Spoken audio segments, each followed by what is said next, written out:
Football player from the University of Waterloo is making some troubling accusations. He says every Canadian university football team has several players on steroids. The coach of the Lancers says it's just not true for his team. But as our newest reporter, Steve Bull, found out, nobody knows for sure. So is there anyone on the Windsor Lancers who uses performance-enhancing drugs? I'd be silly to say there's not, because, and I think I mentioned this morning on radio when I was talking, you know, as much as people say, oh, there's no way, there's always kids that are willing to take shortcuts. The head coach of the Lancers admits he'd be foolish not to expect at least one player on a roster of nearly 90 to have used steroids at some point.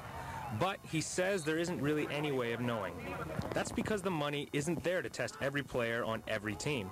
So it comes down to education and internal monitoring by both coaches and players. Third-year Lancer receiver Jordan Breskation says he doesn't know any players that use steroids. I mean, there's always been speculation of guys taking them, but I've never known for sure if anybody did take them. Like, I've never actually seen them being used.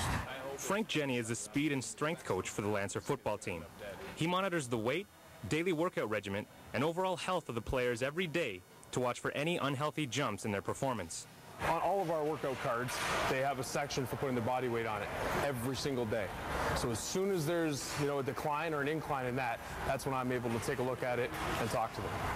Internal monitoring is good, but testing is the only thing that can definitely determine the use of a banned substance.